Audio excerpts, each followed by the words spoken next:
নমস্কার বন্ধুরা, সুরালয় ডেলি ব্লগে আপনাদের সকলকে জানাই স্বাগত। আগের ব্লগে দেখেছেন সুর আর লয়বাবুকে নিয়ে ওর বাপি, আমি আর ওর আরও দুই মামুর পরিবার মিলে এসেছি আমরা তাজপুরে। তো আমাদের পুরো তাজপুরে আসার জার্নিটা, তারপর দুপুরবেলা ওদের স্নান খাওয়া দাওয়া এই পর্যন্তই ছিল আগের ভিডিওটা।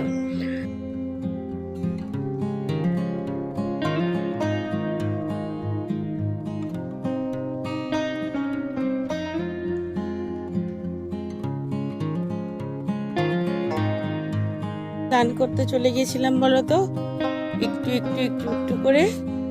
আবার সন্ধ্যাবেলায় দেখবে এখানে যেখানে আমরা বসে থাকবো তার নিচে আবার জল চলে আসবে।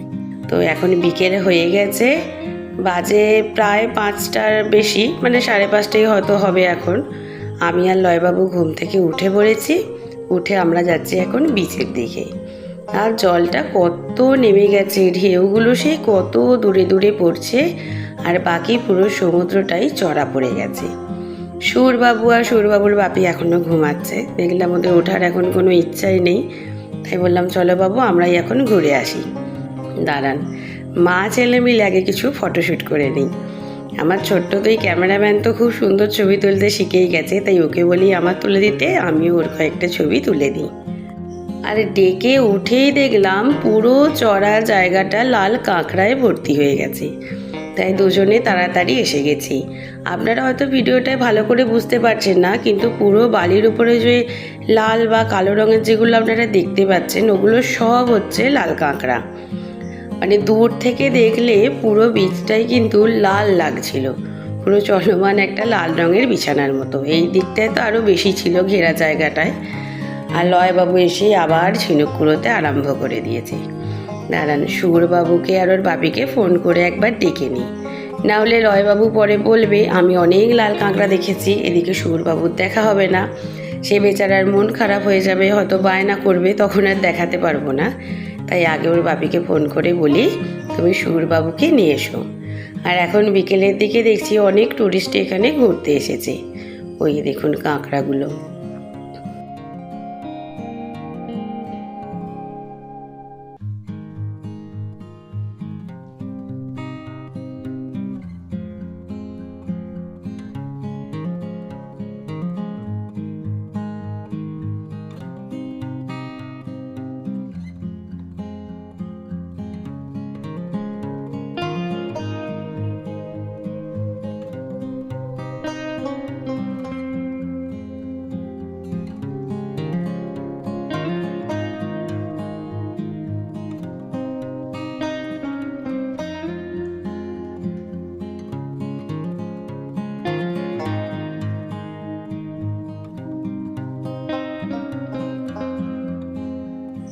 ওই দেখুন ঘুম ঘুম চোখে সুরবাবু আর পিছনে বাপিও চলে এসেছে। ও চোখ থেকে এখনো ঘুম ছাড়েনি। দাঁড়ানোকে আগে কাঁকড়াগুলো দেখিয়ে দিই, তারপর দু ভাইয়ের একটু ছবি তুলি। দেখুন কাঁকড়া দেখতে দেখতে দুজনে কোথায় ছুটেছে। এত বলি বাবা আর যাস না, না যদিও গেলেও অসুবিধা নেই, পুরোই ফাঁকা জায়গা, আবার চলে আসবে আমার কাছে। আর ওদের মজা লাগছে, ওরা কাছে গেলেই কাঁকড়াগুলো ঢুকে পড়ছে, ওরা পার হয়ে গেলেই আবার সেগুলো বেরিয়ে পড়ছে। তাই দুজনে এখন সেই কাঁকড়া দেখতে আর কাঁকড়া গুনতে ব্যস্ত। এদিকে ওদের বাপি আর চন্দ্রজিৎ মামু শুভেন্দু মামুকে নিয়ে গেছে বাজারে, কারণ আজকে রাত্রে ডিনারে হবে ভাত, রুটি আর চিকেন। কারণ বাচ্চা কাচ্চারা চিকেন হলে ঠিক খেয়ে নেবে, আর আমাদেরও আর বেশি কিছু অন্য করতে হবে না। আর সন্ধ্যাবেলার স্ন্যাক্সে থাকবে ফ্রেঞ্চ ফ্রাই আর চিকেন পকোড়া। তাই বাপি ওদিকে চলে গেছে সুরবাবুকে আমার কাছে দিয়ে, আর আমি এদের দুজনকে নিয়ে তাজপুরের যে মেন স্ট্যান্ড আছে সেখানে এসেছি। খুব সুন্দর সাজানো গোছানো একটা স্ট্যান্ড, ওদের এখানে এনে দেখাচ্ছিলাম। বাবু আগের বারে যখন আমরা এসেছিলাম তোমাদের নিয়ে, তখন এখানে স্নান করেছিলাম, যে পাবলিক স্নানাগার আছে। তারপর আপনার এখানে বসেছিলাম, তোমাদের খাইয়েছিলাম। আর পুরো জায়গাটা কিন্তু গরুর পটিতে ভর্তি হয়ে আছে, মানে গোবরই। তখন ফাঁকা নির্জন জায়গা, গরুগুলো চড়ে বেড়ায়। আর এই দেখুন এখানে প্রচুর এরকম সামুদ্রিক প্রাণীর স্ট্যাচু করা আছে। ওরা ওগুলোকেই দেখাচ্ছে আর বলছে মাম্মা মেটা কি, মাম্মা মোটা কি। এই দেখুন কি সুন্দর করা আছে, দেখুন স্কাল্পচারগুলো।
পুরো জায়গাটা ঘোরাঘুরি করে ওদের দুজনকে পছন্দ মতো লেস, কুরকুরে, কিছু জুস এসব কিনে দিয়ে আমরা একটু এখানে বসে পড়েছি।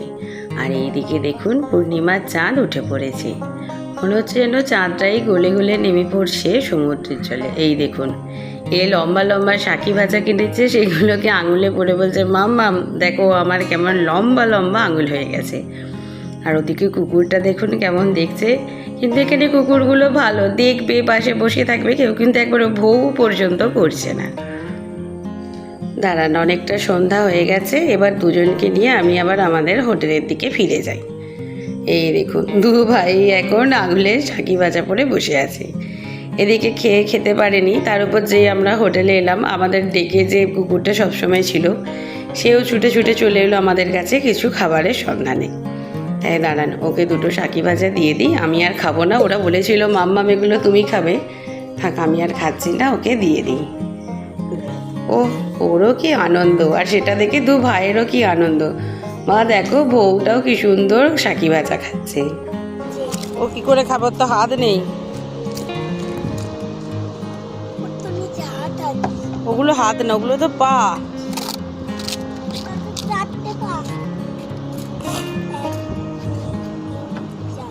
আচ্ছা কার বলো তো চারটেই হাত?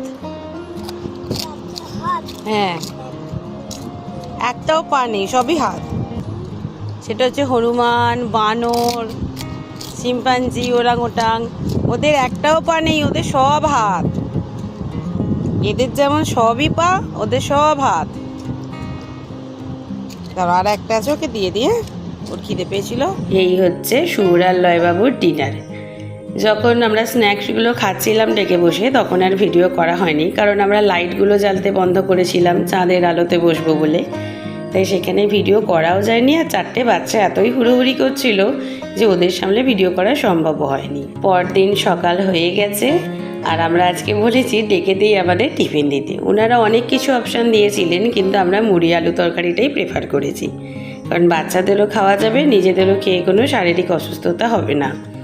কিন্তু ডেকে খেতে গিয়ে আমরা প্রচুর সমস্যার মধ্যে পড়ে গিয়েছিলাম, কারণ এখানে এত হাওয়া, তো মুড়ি নিতে গেলে সমস্ত মুড়ি প্লেট থেকে উড়ে উড়ে নিচে পড়ে যাচ্ছিল। মানে অনেক কষ্টে সামনে সামলে খাওয়া হয়েছে, তাই তখন ভিডিও করা হয়নি। এই দেখুন এখানে সুরবাবু বিহান ভাইয়ের সঙ্গে দুজনে দুটো বাবল নিয়ে খেলা করতে ব্যস্ত।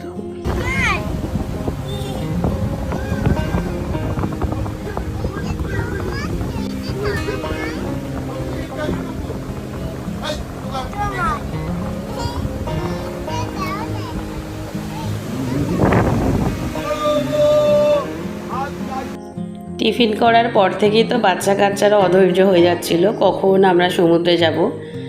এদিকে জ্যোতিষ্কণা আন্টি, চন্দ্রজিৎ মামু আর বিহান ভাই সকালে গিয়েছিল এখান থেকে চন্দ্রেশ্বর মন্দিরে পুজো দিতে। আমরা আর যাইনি, কারণ গত বছর আমরা গিয়েছিলাম চন্দ্রেশ্বর মন্দিরে, আর মলয় মামুরাও বুনিকে নিয়ে আর যায়নি। তাই চটপট আমরা চলে এসেছি সমুদ্রের ধারে। আর জ্যোতিষ্কণা আন্টি ফটোশ্যুট করবে বলে কিন্তু শাড়ি পরে সমুদ্রে নামছে, কারণ কানাডা প্রবাসী যেখানে যত বিচেই যাক না কেন, সব জায়গায় যে কোনো পোশাকে নামা যায়, কিন্তু শাড়ি পরে তো নামার সুযোগ পাবে না। তাই আজকে সেই সুযোগটার ম্যামটি ছাড়েনি।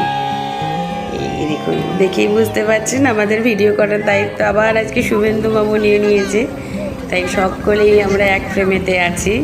তো মামু তো নানা রকমভাবে আজকে আমাদের প্রচুর ছবি তুলে দিয়েছে আর প্রচুর ভিডিও করে দিয়েছে, কিন্তু সুর আর লয়বাবুকে আপনারা কোনো ভিডিও বা ছবিতেই ঠিকঠাকভাবে পোজ দিতে দেখবেন না, কারণ জলে নেমে ওরা শুধু ছুটোছুটি করতেই ব্যস্ত।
এই দেখুন স্নান করতে করতে জল কত নেমে গেছে।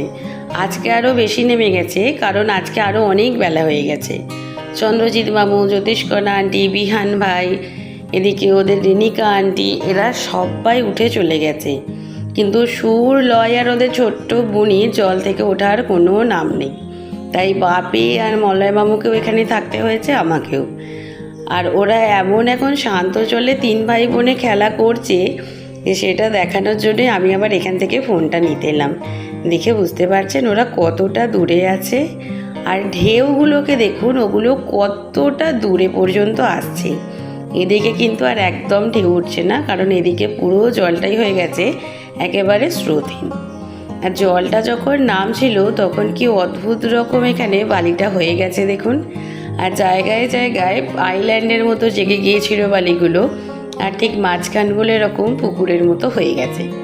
মানে ওরা ওটাই বলছিল, মাম্মাম দেখো সমুদ্রে অনেক পুকুর হয়ে গেছে। আগের দিনও এরকম একটা দেখে ওরা 3 ভাই বোনে তার মধ্যে তো শুয়ে গড়াগড়ি দিচ্ছিল। 2 দাদাকে যদিও বা তুলে আনতে পেরেছিলাম, বোনকে আনা যাচ্ছিল না। আজকে তো 3 জনেই সমান। দেখে বুঝতে পারছেন 3 জনে কেমন ছুটোছুটি করছে, বাপিরা সামলাতে পারছে না। আর এদিকে দেখুন কেমন হয়ে গেছে এদিকটা। এগুলোই কিন্তু পা দিয়ে হাঁটাটাও খুব মুশকিল হয়ে যাচ্ছে, কারণ প্রচুর ইটের টুকরো, ঝিনুক এখানে এমন আছে যে আমার পা তো একটা ঝিনুকে কেটেই গেছে অলরেডি। তাই দাঁড়ান, আগে সামলে সাবধানে আমি ওদের কাছে গিয়ে পৌঁছাই।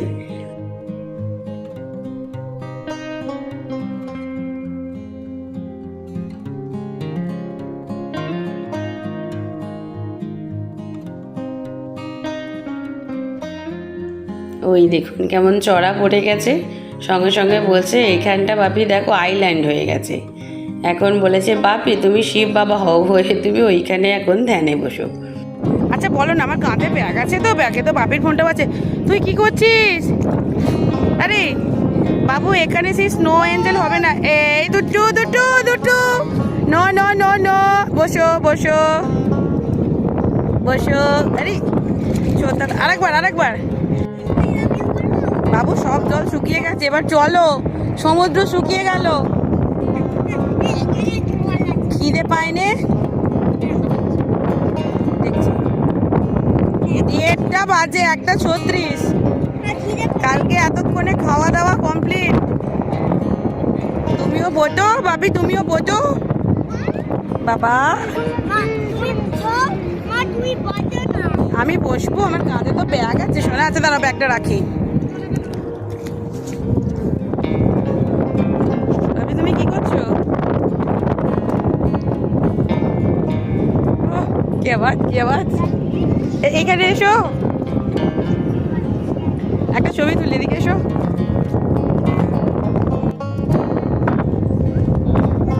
বলো, উঠছো, সাঁতার কাটছো? বাহ, উঠছো, হাতে কি? আচ্ছা আমি একটু বসছি, জল দেবে না, জল দেবে না, দাঁড়াও একটু তোমাদের ছবি তুলি।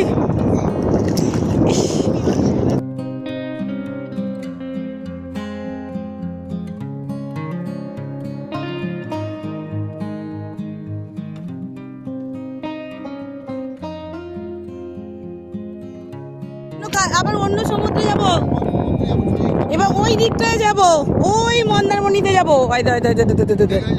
আবার বালি কাটছে, আবার দীঘা যাব। চলো, এই সমুদ্রটা পুরনো হয়ে গেছে কাল থেকে। চলো চলো। ইয়ে, কি আঁকছো? চেরি এঁকেছো? বাবা চ, যাওয়ার ইচ্ছাই নেই। চ, ও কাঁপছে, চলো। হ্যাঁ চেরি লাভ, চলো। অবশেষে দুজনে উঠেছে, ওই দেখুন ওর হাতে সেই হারটা ঝুলছে। আর তো চলুন আজকের ভিডিওটা এখানেই শেষ করছি। আপনাদের সঙ্গে দেখা হবে আবার পরের ভিডিওতে। সবাই ভালো থাকবেন, সুস্থ থাকবেন, আর অবশ্যই আমাদের সঙ্গে থাকবেন।